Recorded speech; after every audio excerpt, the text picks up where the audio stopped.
Signori, buonasera. È con piacere che l'Istituto Veneto di Scienze e Lettere d'Arte ospita questa sera questo incontro nell'occasione della pubblicazione del volume Tiziano l'Epistolario, a cura di Lionello Puppi e con una postfazione di Charles Hope.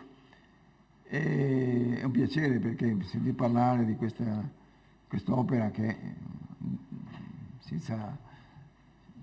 come appare già dal titolo, insomma, un'opera molto importante, perché l'Epistolario di Tiziano è una grande miniera di informazioni su di lui e sulla sua epoca, quindi sentiremo poi dal professor Puppi e dagli altri intervenuti notizie e elementi di maggiore chiarezza su questo libro. Io lascio la parola subito alla professoressa Visentini Azzi, che appunto introdurrà questo incontro e poi darà voce ai diversi interlocutori che si succederanno nella discussione. Bene, grazie e arrivederci.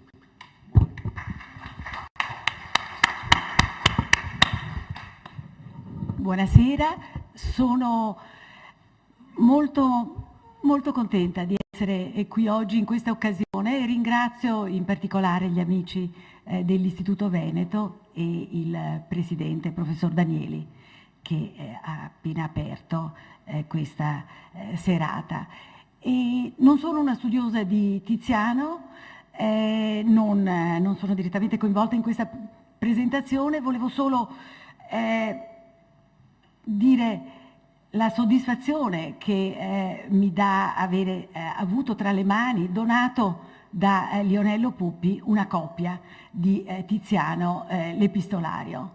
Devo a Lionello Puppi tutta la mia carriera universitaria, che però si è svolta nel campo degli studi di storia dell'architettura e non di storia della pittura.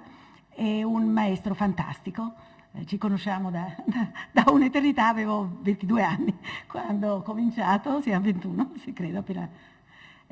Sì. Quindi veramente la mia riconoscenza per uno studioso veramente di livello internazionale. Ma c'è un altro straordinario studioso che è coinvolto in questa straordinaria monografia, con naturalmente il professor Charles Hope, grande studioso di Tiziano, che è stato anche lui, ha partecipato alla monografia Tiziano l'Epistolario, su cui dettagli entreranno poi studiosi ben più qualificati di me, ma che voglio aggiunge molte nuove notizie a quello che conoscevamo su Tiziano e attraverso Tiziano la vita a Venezia e in tutta l'Europa, possiamo dire, data l'ampiezza della committenza nella seconda metà, cioè in gran parte del Cinquecento. Ma a parte questo volevo solo ricordare la persona che doveva essere qui oggi, alla quale è dedicato il volume, che ha compiuto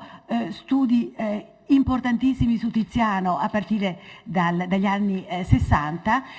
Si chiama Francesco Valcanover, soprintendente per molti anni a Venezia, all'epoca alle Gallerie, che è venuto giù da Trento sabato per essere presente oggi e poi purtroppo ha dovuto lasciare la città questa mattina per entrare a Trento per un piccolo intervento chirurgico che dovrà subire domani. Però mi ha detto di ringraziare moltissimo il professor Puppi, il professor Danieli e tutti gli amici dell'Istituto Veneto e tutti voi che siete qui presenti. E io adesso esco di scena, però cedo il compito di coordinare questa serata. Purtroppo anche il professor Pavanello non ha potuto venire perché è bloccato a Trieste con la pioggia, ma cedo il compito di coordinare di moderatore di questa serata al professor Fernando Rigon, amico da sempre ma grande studioso. Prego Fernando.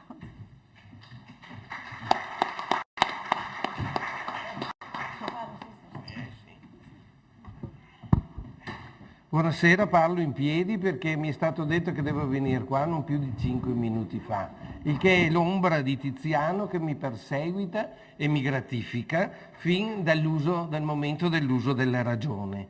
e perché è una ricorrenza incredibile che poi alla fine, casomai se c'è tempo, vi racconterò, non senza un omaggio all'autore, diciamo, portante di questo libro, perché qui c'è la cova puppiana, nel senso che quando lui è entrato con un incarico di storia dell'architettura, eravamo in tre: Barbara Mazza, che è qua, Fernando Rigon e Margherita Azzi Visentini.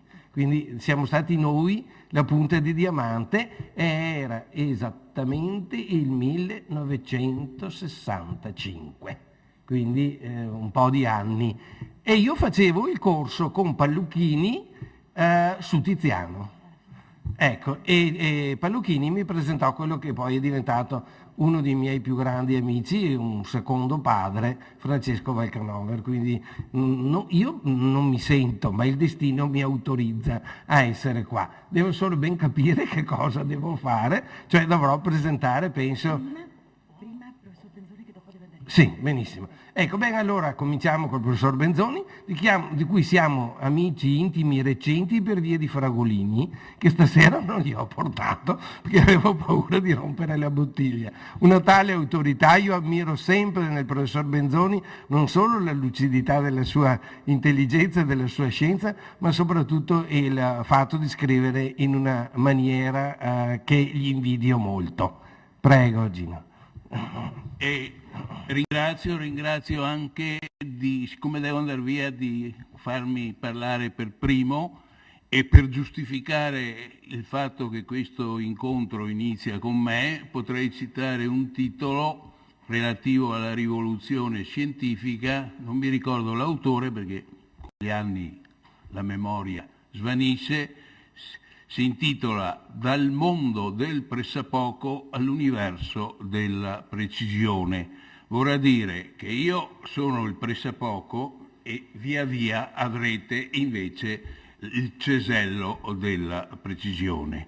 Pressapoco per pressapoco ho anche un imbarazzo, che l'uscita dell'epistolario che qui vedete credo di averla salutata con l'autore per primo a piede di cadore. Doveva essere, tanto c'era bel tempo, mi ricordo, e doveva essere o fine giugno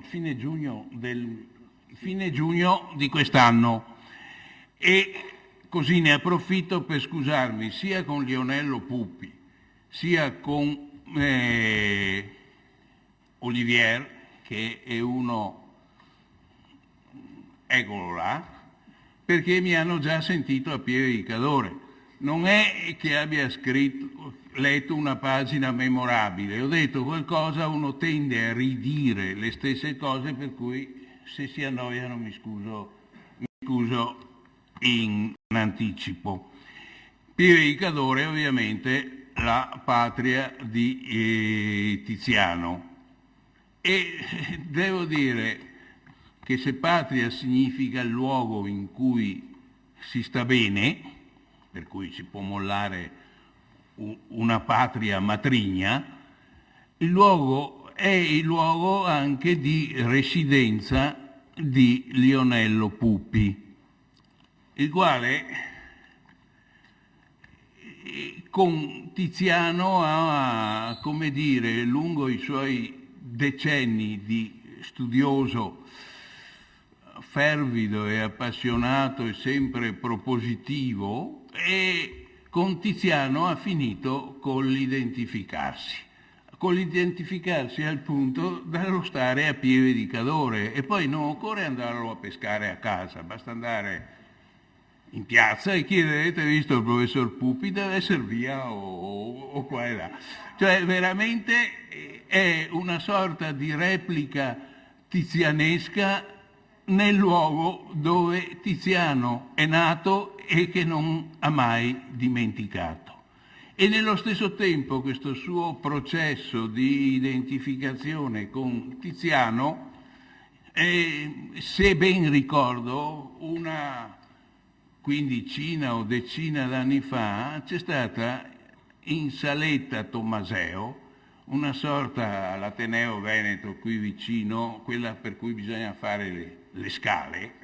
Ebbene, in questa saletta Tommaseo c'è stata una sorta di recita veramente ben organizzata, in cui gli attori vestivano gli abiti del tempo e, se non vado errato, Tiziano era impersonato da Lionello Pupi. Ti ricordi quella saletta Tommaseo?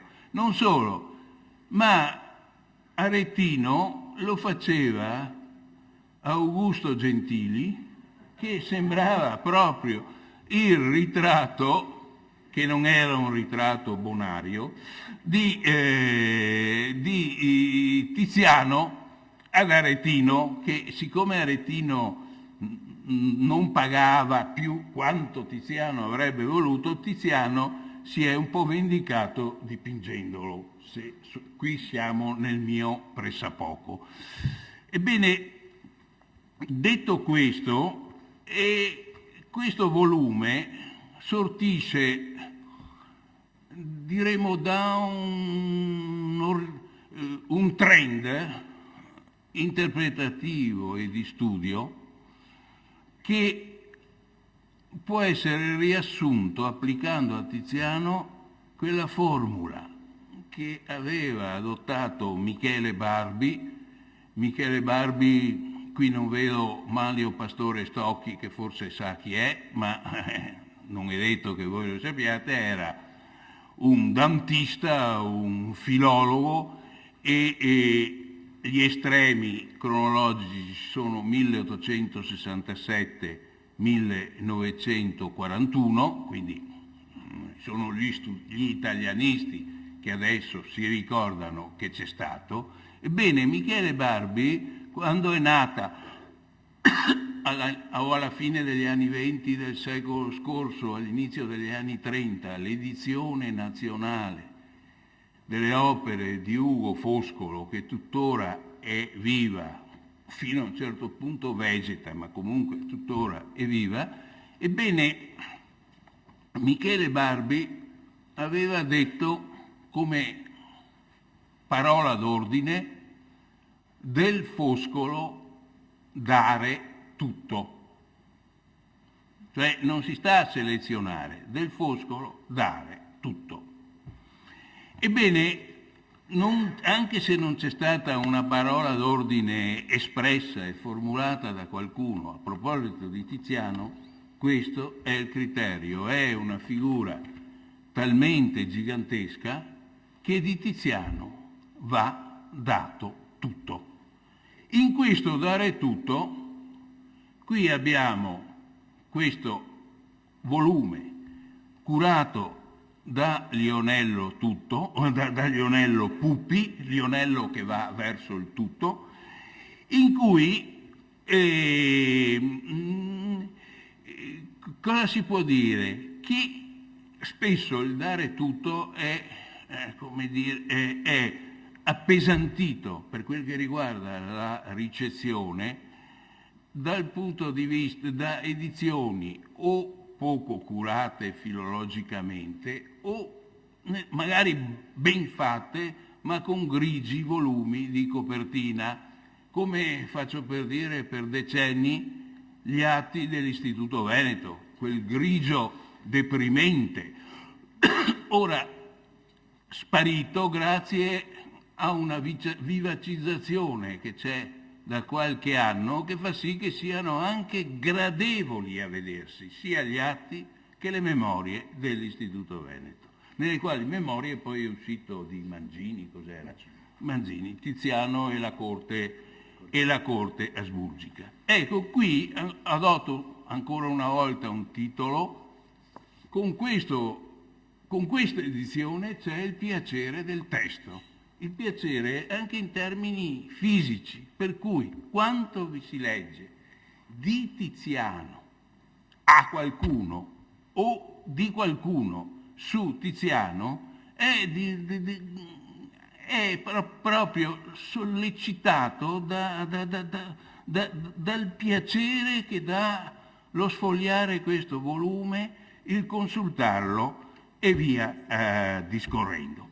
E per quel che mi riguarda, senza entrare più che tanto nel merito, dovessi usarlo per il piacere di consultarlo per un periodo più o meno breve e volessi studiarci qualcosa, mi verrebbe da studiare il Tiziano in termini di homo economicus, vale a dire vedere Tiziano, perché si è sempre parlato come di una sorta di avidità tizianesca. Ecco, vedere quest'uomo che da giovane dice che lo scopo della vita sua è di affermarsi come pittore e nello stesso tempo in questa sua affermazione trarne di che vivere. Nel contempo Tiziano mette su bottega a Venezia e qui le vicende tizianesche, i crucci, i tormenti tizianeschi mi hanno suggerito un tipo di lettura memore del dramma di quella che oggi si chiamano con le sigle PMI, piccola media industria, il cui dramma è costituito dai crediti non riscossi.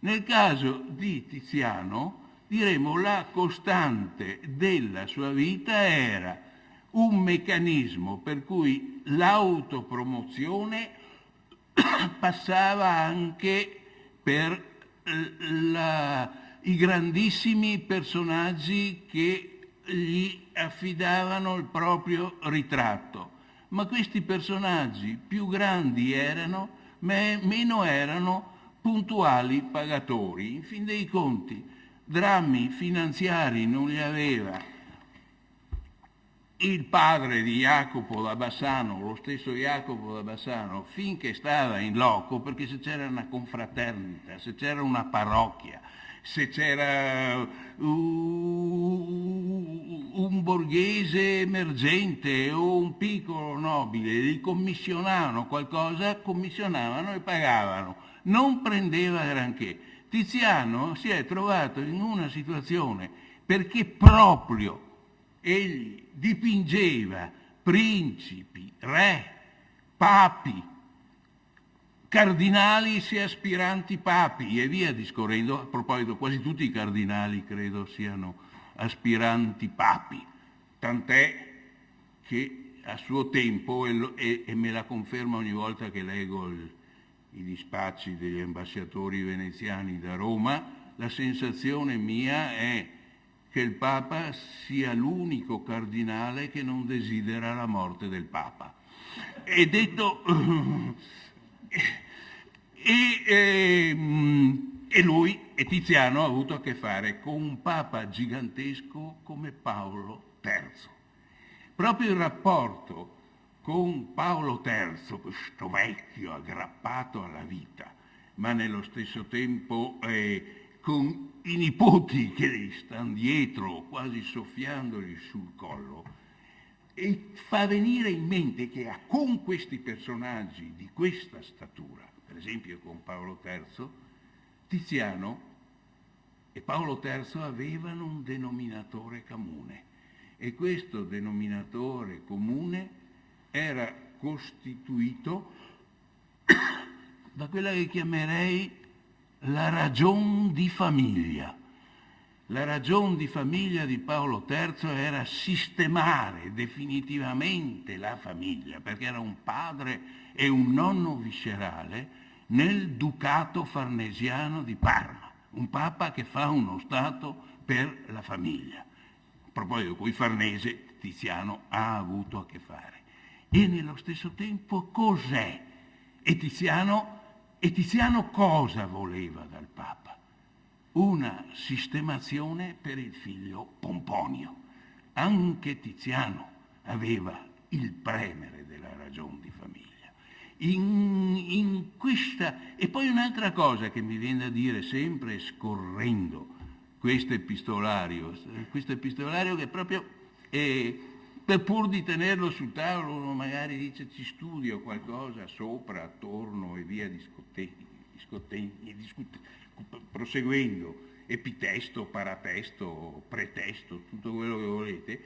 Ebbene, altra cosa che mi viene in mente lungo Tiziano, questo Tiziano che aveva la bottega da mandare avanti, i crediti da riscuotere, questa crescita di livello di quello che poteva chiedere come compenso, più illustri erano i personaggi che dipingeva, ma nello stesso tempo più illustri erano, meno poteva riscuoterne. Effettivamente, a parte le promesse, c'è un'altra cosa che mi viene in mente, la dimensione della famiglia in Tiziano, della sistemazione e di quello che era il patrimonio familiare. L'idea di patrimonio a Tiziano viene dal Cadore e in Cadore la terra e i piedi si mettono per terra, non c'è la dimensione dell'avventura marittima. In Tiziano è indicativo che per quel che si muove dal punto di vista chiamiamola economia domestica, la quale economia domestica si situa in una cornice di macroeconomia, c'è da un lato che vuole la terra e semmai per i figli la carriera ecclesiastica, la sistemazione ecclesiastica che garantisce la vita. E altra cosa, l'estraneità di Tiziano, che muore nel 1576, quindi 1571 c'è Lepanto, c'è la guerra veneto-turca, nel 1538 c'è Prevesa e via discorrendo. In Tiziano il mare non compare. Venezia, per dirla con la felice definizione di Brodel, lungo il Cinquecento ha il periodo più dello splendore, la renovatio urbis, l'accoglienza nel 1574 di Enrico III, re di Polonia, la città teatro che diventa il teatro più sfavillante, che si segna nella memoria dei secoli come la festa più festa. Ebbene, in questa Venezia, è una Venezia peraltro che se magari cresce in termini di peso specifico, diminuisce in termini di peso relativo, nel senso che ci sono ben altre, è meno grande di quanto era un tempo in un mondo che si è slargato, in un mondo decisamente più grande. Peraltro la sua vocazione marinara persiste. Ecco, c'è però lungo il Cinquecento una svolta antropologica. Il patrizio mercante diventa patrizio redditiero. Il patrizio redditiero è quello che non è più interessato al traffico marittimo, ma che i guadagni provenienti dalla sua famiglia dal traffico marittimo li ha investiti nella corsa alla terra. E la corsa alla terra è anche segnata dal candore delle ville palladiane che punteggiano il verde della campagna veneta. Ebbene, però la dimensione del guadagno in mare persisteva. Una delle operazioni una delle attività più redditizie era quella assicurativa, l'assicurazione dei carichi nel traffico marittimo. Tiziano non figura, perché ce n'erano tanti che investivano in quella direzione. Ricordo, per darvi un'idea di che svolta e come può situarsi anche un pittore che ha un pittore imprenditore, nella misura in cui ha manodopera, nella misura in cui ha aiuti, nella misura in cui acquista colori, nella misura in cui la cosiddetta bottega è grande, nella misura in cui da splendide feste e degli invitati di gran prestigio, è un imprenditore nel suo chi. Imprenditore col problema dei crediti non riscossi per mantenere il ritmo del suo stesso successo. Ecco, Tiziano non fa nemmeno quello che pur nel volgersi alla terra altri fanno. Continuo il traffico e l'andirivieni di navi e galee da Venezia a Porto. E anche chi tende a comprare terra, tende delle volte a investire in questo senso. Dà un anello, un prezioso a un marinaio, perché se la nave va ad Alessandria o va a Tripoli di Soria o va a Costantinopoli stessa, perché veda di venderlo e di comprare del goton, mettiamo, del cotone. Cioè c'erano questi piccoli investimenti. Per darvi un'idea, c'è un testamento all'inizio del Seicento di un patrizio che è stato veneziano, di un politico di un certo rilievo, mi pare si chiamasse Elvise Bragadin, l'ho studiato quasi 50 anni fa, quindi non mi... nel testamento di questo, prima il testamento e poi c'è il cavedal, vale a dire il riepilogo della sua situazione economica. Da quel che si capisce, suo padre aveva avuto l'esenzione fiscale perché la nave col carico non assicurato era naufragata. E suo padre era lo stesso che diceva, nel chiedere l'esenzione fiscale, ho delle terre a Monastier, nel Trevigiano, però non vale la pena pertegarle, misurarle, perché sono acquitrinose. Però nel frattempo c'è la bonifica in base a dei terreni acquitrinosi, proprio perché i traffici sono più insicuri. Venezia si nutre del grano che proviene dalla terraferma, si aumentano le superfici coltivabili. Il figlio di quello che è praticamente fallito per via del naufragio, perché ha messo tutto in quel carico di quella nave non assicurata, cosa fa? Si mette finché può, un po' alla volta, a comprare terre. Il cavedal è sui 60.000 ducati. Dice, vale 600 ducati un diamante che ho dato a un mariner perché compri Goton in Levante. Ecco, in Tiziano, da quel che capisco, una dimensione di questo genere, un'attenzione al mare non c'è. Possiamo dire che da questo punto di vista era proprio un Cadorino. Avrei finito.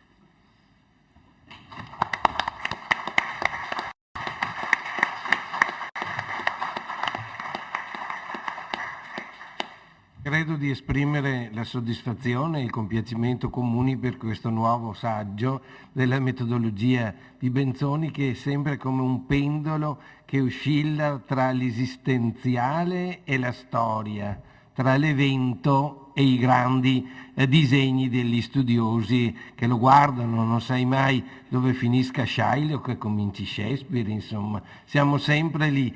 E mi ha particolarmente colpito perché anch'io, che vengo dai Pedemontana, perché ho lasciato la capra fuori dalla porta, perché scendendo da Bassano, ovvio che quella è la mia terra, ho sempre avuto nel sangue questa tipica mentalità montanara, la quale è un po' come le trote. Per Tiziano l'acqua di Venezia è la carotide che alimenta la laguna, per cui lui risale, ma non quell'acqua non è il porto di partenza, ma sono le nevi delle sue montagne che si sono sciolte. Quindi ringrazio, perché l'oratore suscita sempre in tutti noi questi accenti poetici. Ma lasciamo subito la parola, siamo impazienti, a colui che sta costruendo un monumento a Tiziano con le sue ricerche originalissime, con il suo puntiglio e la sua straordinaria capacità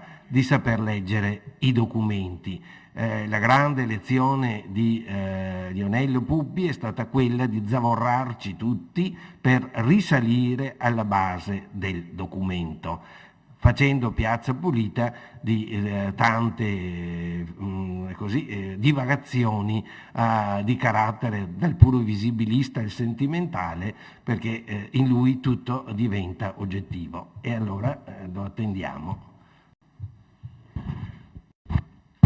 Mille grazie a Fernando Rigon per queste parole generose, mille grazie a Margherita Assi Visentini per quanto ha voluto dire prima e per essere stata un po' l'anima generosa di questo incontro.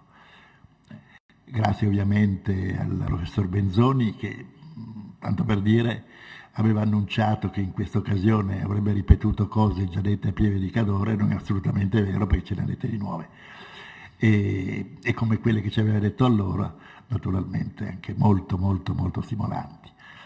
E io devo, prima di cercare di entrare nel merito, tuttavia l'obbligo lieto che mi occorre ringraziare l'Istituto Veneto per questa ospitalità, ringraziare ben inteso la Regione del Veneto, la magnifica comunità di Cadore, la Fondazione Centro Studi Tiziano e Cadore, che sono stati i motori concreti naturalmente di questa impresa che ha impegnato qualche anno.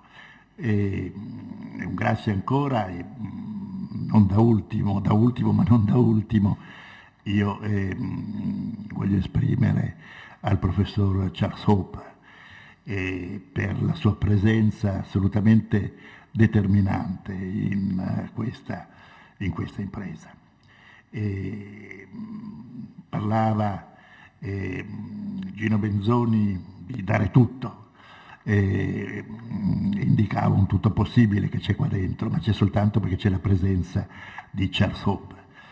Nel corso del mio impegno, della mia ricerca, mi è capitato di trovarmi di fronte a delle difficoltà che non me la sentivo in qualche maniera risolvere, di superare.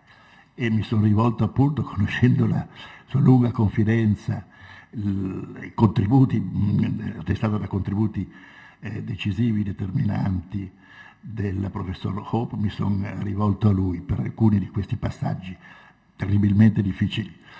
Di Hope continuiamo a sperare, ma ci contiamo davvero, il corpus, il codice diplomatico, per dir così, di tutti i documenti tizianeschi. Quindi il professor Hope aveva certamente accumulato una straordinaria confidenza con i materiali epistolari, e anche su quegli aspetti che comunque andavano affrontati, vale a dire delle grafie, vale a dire di fasci che circolavano, e vale a dire anche naturalmente di momenti interpretativi importanti.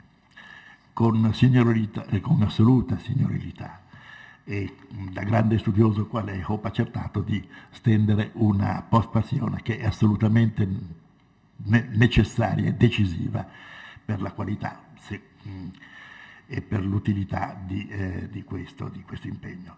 Quindi un grazie veramente sincero che io gli rivolgo veramente dal cuore.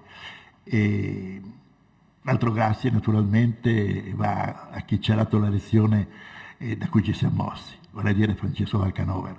Mi spiace molto che ragioni obiettive abbiano impedito a lui di essere qua, dove l'avremmo festeggiato come grande decano degli studi tizianeschi, come il motore, per dir così, degli studi tizianeschi.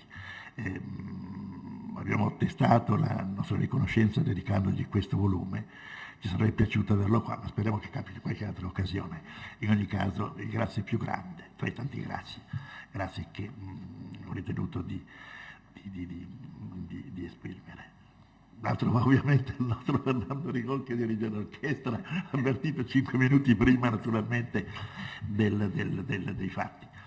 Ma che cosa posso dire io? L'incontro con Tiziano attraverso la costruzione complessiva del suo epistolario è stata decisamente complessa, intrigante, imbarazzante, sconcertante. Questo mi permette di dire un'altra cosa, che non è meno doverosa, è un grazie ulteriore. Molto lavoro per i fini della costruzione di un epistolario possibilmente completo di Tiziano, molto materiale era stato messo insieme, i dossier forse più importanti, lasciamo stare i cartisti ottocenteschi, ma dalla Bodar, per quel che riguarda il fondo ricchissimo delle lettere che stanno all'archivio di Stato di Mantova, il rapporto di Tiziano con Mantova, e da Mancini per quel che riguarda le corti di Asburgo. Questo va detto, e questo ha facilitato enormemente naturalmente il lavoro che si è condotto, che in effetti è possibilità anche di recuperare qualche numero nuovo in assoluto, e di identificare la sede di documenti pubblicati dai cartisti ottocenteschi, ma non si sapeva poi dove erano andati a finire. Dicevo che intrigante certamente, e l'introduzione di Gino Benzoni l'ha ben fatto capire, il rapporto con Tiziano attraverso l'epistolario. E certamente a complicare ulteriormente le cose sta il fatto che non possiamo immaginare nemmeno di ritenere che il dossier di lettere che coinvolgono Tiziano come emittente e come destinatario raccolte qua dentro esauriscano la corrispondenza che Tiziano ha intrattenuto ricevendo e spedendo lettere. È evidentemente un dossier frammentario per ragioni obiettive, che nel trascorso del tempo naturalmente ha distrutto, ha reso irreperibili parecchi materiali. E quindi si tratta di un insieme in qualche maniera altalenante, no? Dove per certi momenti il materiale epistolare è abbondante, va a ritmi incalzanti, e poi ci sono momenti, se non di silenzio, di quasi silenzio. È anche un fatto che i materiali soprattutto ci mettono in evidenza quello che giustamente Benzoni ha identificato come l'homo economicus. È un martellante in questa corrispondenza l'ossessione, in qualche modo, di Tiziano per qualche riguardo nel tentare di assicurarsi prebende o sinecure, e per l'altro riguardo e soprattutto per cercare di riscuotere quello che gli veniva nel momento in cui si era assicurato, intestando magari ai figli le prebende. È un incalzare continuo, quasi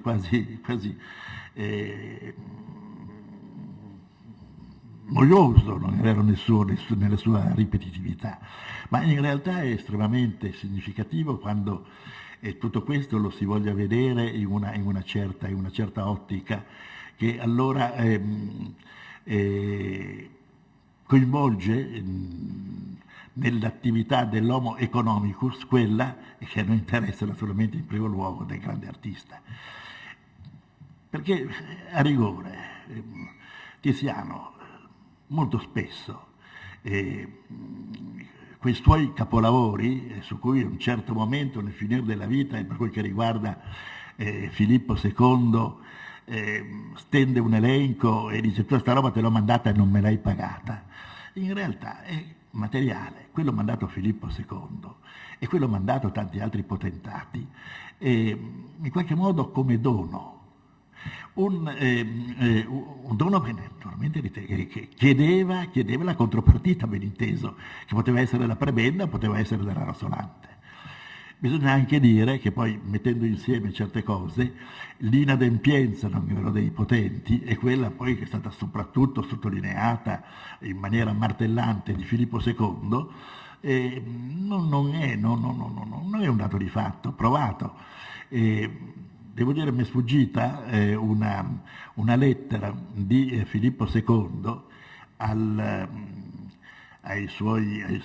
governatore dello Stato di Milano nel 1558, non pubblicata nel grosso repertorio di Mancini, ma pubblicata in maniera un pochino estemporanea da Fernando Marias, una lettera con cui Filippo II, in maniera assolutamente perentoria, chiede al governatore dello Stato di Milano, il quale doveva arretrati svariati, non è vero, di una pensione doppia decretata da Carlo V, ripeto, mai pagata, ordina in qualche modo al governatore del Stato di Milano di provvedere, ed è la ragione per cui in effetti Tiziano spedisce a Milano il figliolo, che gli faceva da segretario, Orazio, per andare a raccogliere quella somma che effettivamente era stata rimessa insieme.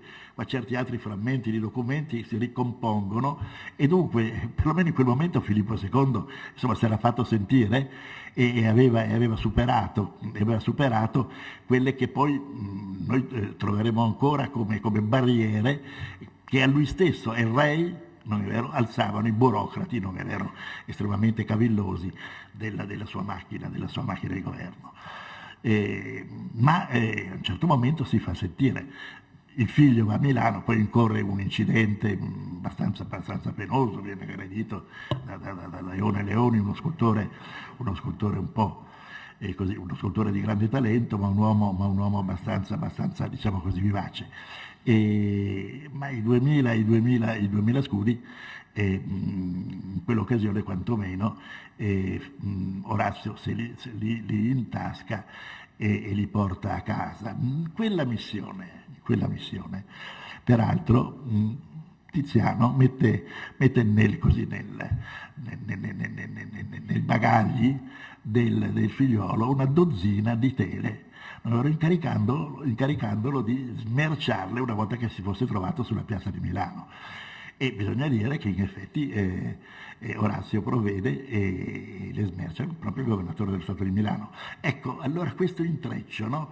Tra produzione, non è vero, tra produzione delle pitture e clientela da inventarsi, non è vero, o da in qualche maniera sollecitare attraverso regali sui quali poi si pretende, ben inteso, Tiziano pretende che il pagamento in qualche modo comunque arrivi, o in ulteriori prebende o in denaro sonante.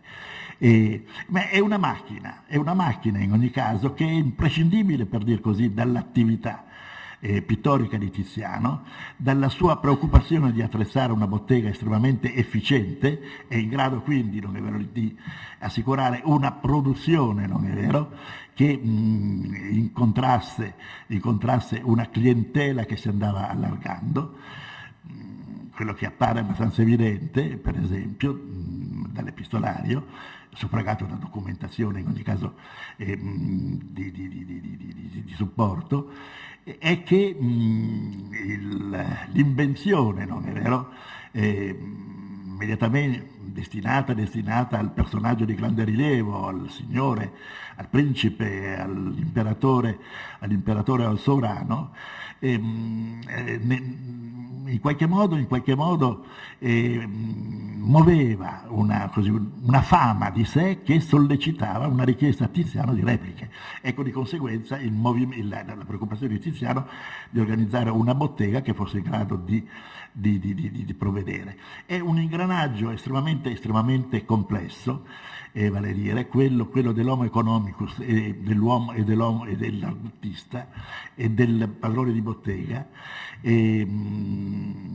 molto interessante, in qualche maniera addirittura inestricabile, dove quello che effettivamente colpisce e sconcerta è il talento infinito di di questo personaggio, il quale si preoccupa evidentemente di tutti questi affari, di questi meccanismi, di questa macchina economica, nel momento in cui la sua vocazione è comunque quella di fare, di creare, e lo fa con l'immenso talento evidentemente che gli conosciamo e che sta fuori allora da ogni storicizzazione possibile. Ma la macchina è questa, l'epistolario ci aiuta in qualche maniera di capirla, anche in certe sue evidenti contraddizioni, e anche per certi aspetti evidentemente che non sono propriamente gradevoli nei movimenti di Tiziano, che da questo punto di vista è veramente il Montanaro, è veramente il Cadorino, non è vero, pater familias, che decide a priori qual è il destino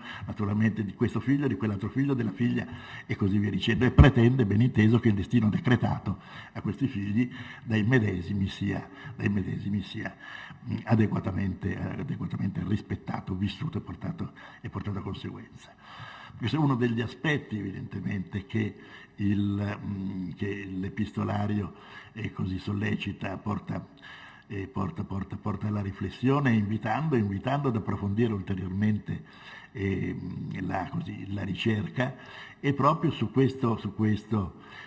problema di questo intreccio, che a me pare molto, molto intrigante, ma al tempo stesso molto, molto affascinante.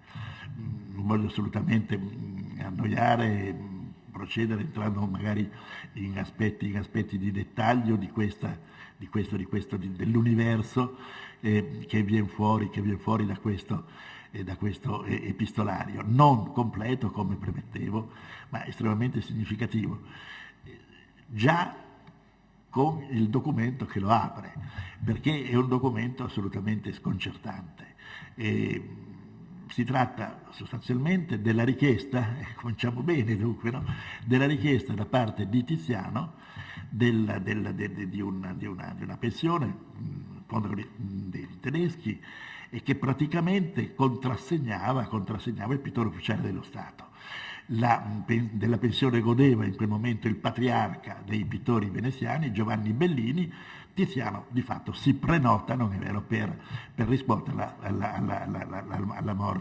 alla morte di Bellini. Bene, siamo nel 1513. Tiziano fa anche presente alla signoria a cui si rivolge, fa anche presente che insomma aveva in qualche modo, per fedeltà alla Repubblica e sostanzialmente alla sua patria, aveva rinunziato a chance importanti, per esempio a un invito a Roma da parte del pontefice regnante, e chiede allora, a maggior ragione evidentemente, l'assegnazione di questa lauta pensione. Noi non abbiamo documenti sicuri intorno alla data di nascita di Tiziano.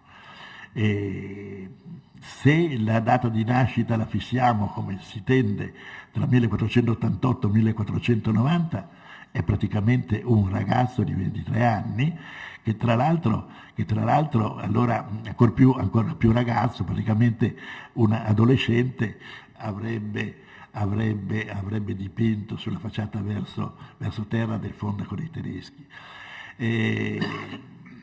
Allora aveva qualche anno di più. Ecco, appunto, una cosa estremamente importante sarebbe quella di arrivare a capire una buona volta in quale anno Tiziano è nato, e a quali condizioni, perché comunque giovane era quando pretende la pensione, non era quando dipinge il fondaco, se non un ragazzo era poco più che giovanotto. E allora questo significa qualche altra cosa che sarà bene cercare di approfondire. Non quella di esibire una fuga in Egitto, non è vero, come sta succedendo, che con Tiziano credo abbia poco a che fare, e che a mio giudizio invece avrebbe a che fare con un signore, si chiama Giulio Campagnola, non è vero, che è un pochino troppo dimenticato, ma questo è tutto un altro discorso. Il discorso è che per andare a mettere in chiaro in questo pasticcio, ancora tale, bisognerebbe capire, ripeto, a quali condizioni Tiziano è arrivato a Venezia per imparare l'arte, chi lo proteggeva, questo gentiluomo di Casa Barbarigo di cui parla il Vasari, potrebbe essere. Qualcuno recentemente ritiene di averlo identificato, è un Gerolamo Barbarigo, ma c'è di più. In ogni caso, perché un Barbarigo entra a proteggere questo ragazzo arrivato dalle montagne? E allora forse c'è uno zio che può spiegare parecchie cose, e adesso quindi una nuova avventura per la ricerca è mettere a fuoco, identificare questo zio e capire che cosa diavolo ci facesse a Venezia.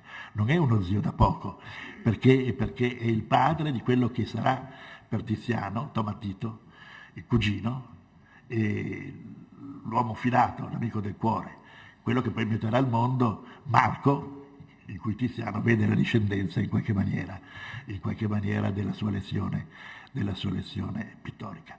Ma questo è un discorso tutto quanto da svolgere, è un programma di ricerca futura. Intanto stiamo a questo epistolario come punto di riferimento per altre riflessioni che si potrebbero fare, che una volta di più sollecitano la ricerca, perché la ricerca assolutamente non finisce mai, e questo è il bello della ricerca. Ecco, su questa intrigante sospensione, che mette anche un po' di ansia per vedere come non andrà mai a finire, perché ci ha già detto che appunto la ricerca non deve finire mai, noi consolidiamo sempre di più l'immagine di queste vette marittime che Tiziano raggiunge qui a Venezia, senza mai cessare di essere quell'homo economicus che sono tutti i montanari, perché sono quelli, come si dice dalle nostre parti, testardi, quei del caiccio. Ecco, quando piantano un chiodo di legno, quello poi si gonfia ed è molto appunto tenace. E dopo Lionello Puppi, che invece montanaro non è, casomai è pan veneto, forse un po' asolano, ma le colline di Asolo non sono montagne, casomai sono delle increspature marine solidificate per riflesso. Noi passiamo la parola a una persona che invece, vista la sua nazionalità, dovrebbe essere totalmente marittimo. E noi non ci conosciamo personalmente, io anzi mi scuso perché io sono sempre in giacca e cravatta, questa sera non lo sono stato perché sono partito in fretta perché avevo un appuntamento precedente qui a Venezia, e se mi permette io vorrei introdurla vedendo se riesce a chiarire un quesito che io ho sempre latente dentro di me. Come mai c'è questa affinità tra la cultura e la scienza artistica inglese con questo personaggio? Io conosco molti altri inglesi, li pratico, ci lavoro insieme e devo dire che hanno questa costante particolare, che insomma, hanno quello che si dice un debole per Tiziano. Grazie, professor Hope. Grazie. Voglio in prima posta ringraziare il professor Puppi per la generosità incredibile di invitarmi a partecipare in questo volume. È una cosa che ero lietissimo di accettare.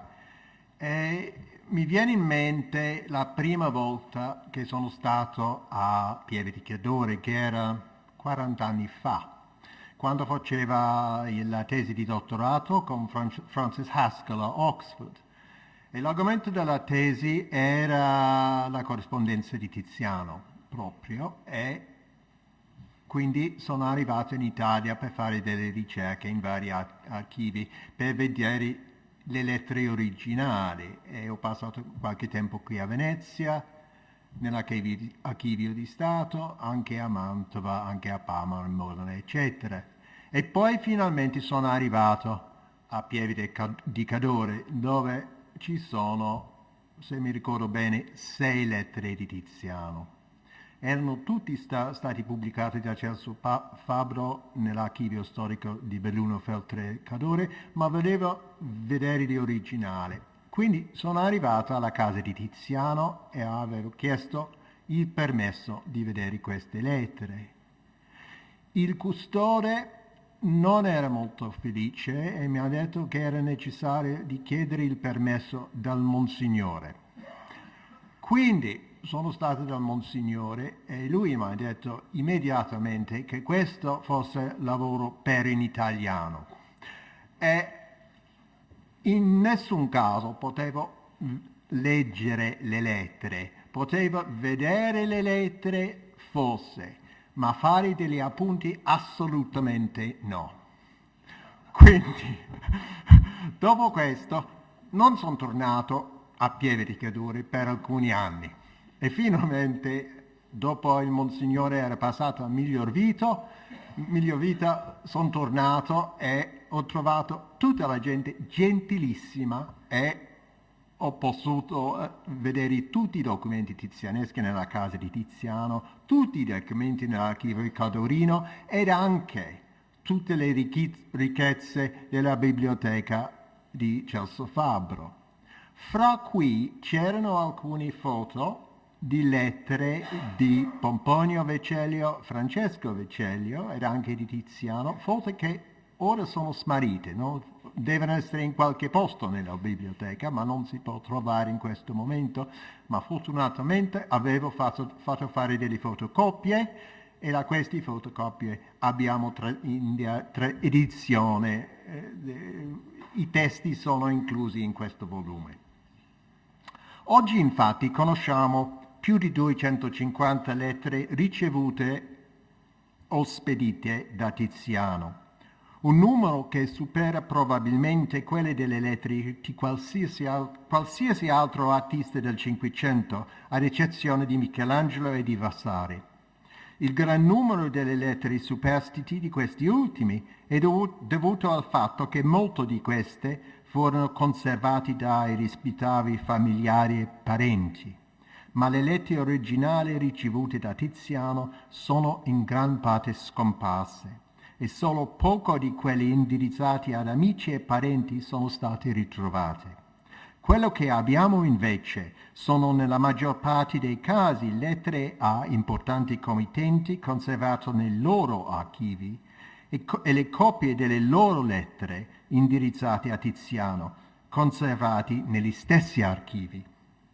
Già nel 1648 Carlo Ridolfi affermò che molte delle lettere di Tiziano erano state materialmente scritte da Pietro Aretino o Giovanni Maria Verrizzotti. L'affermazione di Ridolfi fu discussa da Erika Tizza Conrad nel 1943. A quella data la studiosa non si trovava in una posizione tale da poter esaminare le lettere originali, perché c'era la guerra, ma sulla base del loro stile stabilì che in molti casi Ridolfi aveva probabilmente ragione. Tuttavia identificò anche alcune lettere che secondo lei erano state scritte da Tiziano in persona. In linea generale, le sue conclusioni sono state confermate dallo studio delle lettere stesse. La grande maggioranza di quelle scritte a importanti committenti nelle ultime 2 decadi della vita di Tiziano sono in effetti di mano di Verrizzotti, ma un piccolo numero è da assegnare a Orazio, il figlio di Tiziano. Sfortunatamente la grafia non offre una prova sufficientemente chiara riguardo al coinvolgimento di Aretino nella riscrittura delle lettere di Tiziano risalenti agli anni centrali della sua carriera. Questo perché Aretino usava inviare belle copie delle sue lettere redatte da altri. Il suo stile, tuttavia, si distingue nettamente e Tizza Conrad aveva sicuramente ragione nell'attribuire a lui alcune delle lettere di Tiziano. Uno degli scribi impiegati da Aretino per le belle copie delle sue lettere era il notaio Giovanni Alessandrini, un nipote di Tiziano che viveva a Venezia con lo zio negli anni 40. Alcune delle lettere di Tiziano di questi anni sembrano essere di mano di Alessandrini e io credo che siano state anche composte da lui. C'è solo un altro autore che può essere considerato con un qualche grado di certezza uno dei responsabili delle lettere di Tiziano. Si tratta di Lodovico Dolce. Nel 1554 Dolce pubblicò 5 delle lettere di Tiziano, insieme con altre 2, rispettivamente di Raffaello e di Michelangelo. La lettera di Michelangelo era stata pubblicata in precedenza, diversamente da quella di Raffaello, che era indirizzata a Baldassare Castiglione.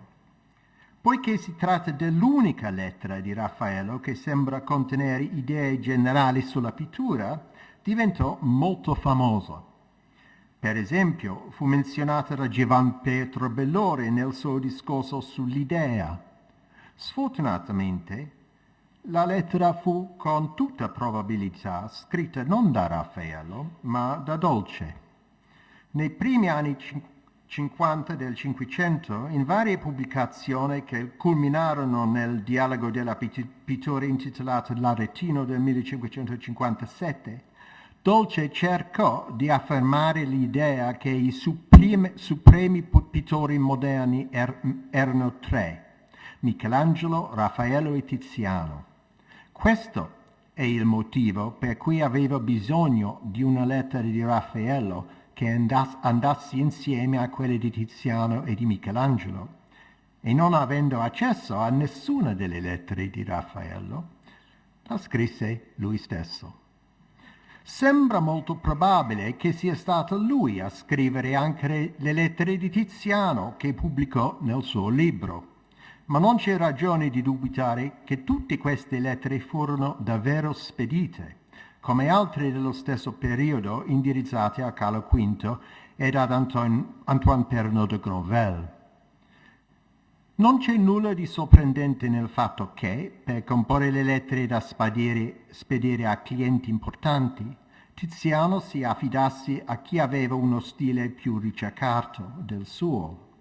Esattamente nello stesso modo, oggi le lettere sono spesso scritte dai segretari e sono solo firmati dai loro datori di lavoro. Questo naturalmente significa che nella maggior parte delle lettere di Tiziano non dobbiamo aspettarci di trovare le sue idee personali, né tantomeno la sua lingua. Ci possiamo domandare, per esempio, se sia stato davvero lui il primo a chiamare le sue mitologie per Filippo II poesie. E possiamo anche chiederci se le costanti e giustificate proteste riguardo al non essere abbastanza pagato implichino davvero che Tiziano fosse particolarmente avaro e lamentoso, o se non fossero invece semplici espressioni di bisogno che qualcun altro pensava sarebbero state efficaci. Fortunatamente è sopravvissuta anche qualche lettera scritta nella caratteristica grafia di Tiziano, mentre altre lettere, conservate negli atti notarili e indirizzate a suo figlio Pomponio, ci restituiscono presumibilmente le sue parole. Solo queste lettere possono farci intravedere qualcosa della sua personalità, anche se, ovviamente, le sfortunate circostanze nelle quali si trovò a scrivere a Pomponio erano molto particolari. Di fatto ci sono davvero poche altre testimonianze dirette riguardo a che tipo di persona fosse Tiziano, e forse è stato dato troppo peso ai commenti negativi di alcuni ambasciatori o mercanti, i quali, comprensibilmente, si trovavano in imbarazzo per il fatto che Tiziano era loro creditore di denari, che essi non erano nella posizione di pagarli. Quasi tutti questi commenti, inoltre, si collocano negli ultimi 2 decenni della vita dell'artista e non riflettono necessariamente il suo carattere negli anni precedenti. Quel che ho detto fin qui è solo per sottolineare il fatto che l'interpretazione delle lettere di Tiziano non è sempre immediata. Esse sono naturalmente una fonte fondamentale per la conoscenza della sua vita e delle sue opere, ma come tutte le lettere, hanno bisogno di essere lette alla luce di una comprensione delle circostanze nelle quali furono scritte. Grazie a questa nuova edizione e all'ampio e dettagliatissimo apparato critico offerto dal professor Puppi, La possibilità di raggiungere questa comprensione è per la prima volta alla portata dei lettori. Io spero e credo che questo sarà un inestimabile strumento per chiunque sia impegnato nel fare ricerca su Tiziano o sia semplicemente interessata a scoprire qualcosa di più su di lui. Grazie.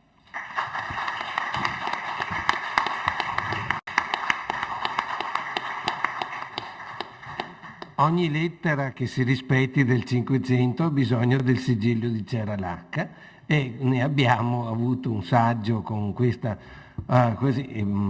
lezione di epistologia, che è anche di epistemologia, veramente degna del personaggio Tiziano e un po' di tutta questa serata, che ha avuto come filo conduttore la presenza di montanari nel mare e di mari che si sono evitati in assenza. Primo di tutti proprio il personaggio al quale è dedicata la serata, oltre ovviamente a Tiziano, che forse è la persona che anche caratterialmente, mi immagino io, gli assomiglia di più, ed è Francesco Valcanover. Mi posso permettere di dirlo perché lo conosco benissimo e con i suoi tratti proprio trentini e nello stesso tempo la sua passione, perché credo che tante responsabilità nel recupero e nella conoscenza di opere di Tiziano come lui non le abbia mai avute nessuno nella gloriosa sua carriera, quando era sovrintendente sia di Venezia che di Terraferma e poi di Venezia soltanto. Mi dispiace di doverlo così illustrare e ricordare in assenza, ma come è stato detto non ci mancherà occasione. Non so se adesso, come diceva un mio spiritoso amico alla fine di questi dibattiti, possiamo dare la parola al silenzio, perché quando si dice che vuole intervenire tutti stanno zitti, e allora però io fa parte, ecco, benissimo, se ne siamo felici. Ecco. Il professor Lionello Puppi, testimonia il fervido andirivieni di genti tra la laguna e le montagne. Il suo venire a Pieve di Cadore, io vengo dalle montagne, è testimonianza appunto di questo andare poi specifico, in particolare dei legnami dal Cadore a Venezia. E anch'io sono sceso con i legnami dal Cadore a Venezia nel 1992 con 3 zattere che sono approdate in bacino San Marco a ricordo dei 500 anni dello statuto degli zattieri del Piave. E qui ti do un suggerimento, Puppi. Quel doge Agostino che mette il suo sigillo dogale su questa mariegola è Agostino Barbarigo nel 1492. Non so se alla lontana questa può essere una traccia di una certa simpatia, diciamo, di questo Barbarigo per il giovane Tiziano che viene a Venezia. È un'idea che mi è venuta là, seduto in quella seggiola. Il secondo pensiero è questo. Prossimo anno la Fondazione Centro Studi Tiziano e Cadore compie 10 anni. Come Lionello Puppi sa, io voglio molto bene a questa Fondazione Centro Studi per un fatto di terra, per un fatto di sangue, ma per un fatto oggettivo, che sotto questo Centro Studi c'è stata una confluenza di intelletti di cui Lionello Puppi è uno dei testimoni più preziosi, ma c'è Augusto Gentili, c'è Dal Pozzolo, c'è Aike, ma insomma. Allora per me questo è anche, come dire, non solo una fondazione, ma un istituto superiore di cultura tra le montagne. E allora io ci terrei e ci tengo molto che questo istituto superiore di cultura viva e continui. Per cui ringrazio molto intanto il professor Lionello Puppi di tutto quello che ha fatto e quello che fa, e gli auguro di poter fare ancora molto di poter avere ancora tanti allievi. Ecco, una cosa di cui anch'io sono testimone di questi anni in cui sono stato vicino alla fondazione. Tanti giovani mi dicono: mi saluti il professor Lionello Pupi con cui ho studiato qua e là e su e giù. Ecco, questa è una bella testimonianza di chi sono i veri buoni maestri. Grazie professor Pupi. La ringraziamo per aver ricordato proprio questo istituto di ricerca basilare che era rimasto, non dico nel fondo, ma insomma era incarnato in Lionello Pupi, per cui non l'avevamo evidenziato perché c'era già l'evidenza, ma è veramente un attu che ci dà, perché un po' tutti noi che a differenza di Tiziano facciamo del volontariato artistico, ci stiamo battendo affinché in qualche modo la regione riconosca, che per il momento sono solo 3, ma dovrebbero essere di più, questi istituti di ricerca consacrati ai grandi della civiltà veneta. Prima in ordine soltanto anagrafico, prima Palladio, poi Canova, nel quale sono particolarmente coinvolto, e poi Tiziano. Ci manca Veronese e ci manca Tintoretto e anche Tiepolo. Ecco, ognuno di questi dovrebbe avere un suo istituto specifico di ricerca, perché sono i nostri incontestabili vessilli di punta, particolarmente così suscitatori di attenzione nel mondo. Se c'è qualche altra persona che vuol porre una domanda, siamo qua.